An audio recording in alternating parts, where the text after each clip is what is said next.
வெள்ளிப்பதக்கம் வழங்க வலியுறுத்தி வினேஷ் போகாட் தொடர்ந்த வழக்கில் சர்வதேச விளையாட்டு தீர்ப்பாயம் இன்று தீர்ப்பளிக்கிறது.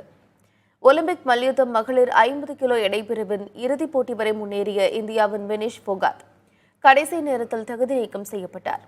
50 கிலோவை விட 100 கிராம் அதிகமாக இருந்ததால் அவர் தகுதி நீக்கம் செய்யப்பட்டதால் அவருக்கு பதக்க வாய்ப்பு பறிபோனது. இறுதிப் போட்டி வரை முன்னேறியதால் வெள்ளிப்பதக்கம் வழங்க வேண்டும் என்று வலியுறுத்தி சர்வதேச விளையாட்டு தீர்ப்பாயத்தில் வினேஷ் போகாட் மனு தாக்கல் செய்தார். இது தொடர்பான விசாரணை தொடங்கிய போது அவர் தரப்பில் இந்தியாவின் மூத்த வழக்கறிஞர் ஹரிஷ் சால்வே ஆஜராகி வாதங்களை முன்வைத்தார். முதல் நாளில் வினேஷ் போகாட் எடை சரியாக இருந்தது என்றும் மறுநாள் எடை கூடியது விதிகளை மீறியது அல்ல என்றும் அவர் தெரிவித்தார். மேலும் கூடுதலாக இருந்த 100 கிராம் எடையின் காரணமாக வினேஷ் போகாட்டுக்கு போட்டியில் சாதகமான சூழல் அமைந்துவிடக்கூடாது என்றும் கோடைகால வெப்பத்தின் காரணமாக கூடுதல் தண்ணீரை குடிக்க வேண்டியது அவசியம் எனவும் அவர் வாதிட்டார்.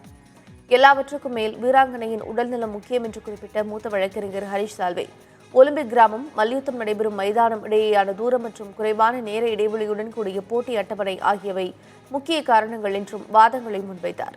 இதனையடுத்து தீர்ப்புக்காக வழக்கு ஒத்திவைக்கப்பட்டிருக்கிறது. இந்த விவகாரத்தில் விரைவில் நல்ல தீர்வு கிடைக்கும் என்று இந்திய ஒலிம்பிக் சங்கம் நம்பிக்கை தெரிவித்திருக்கிறது.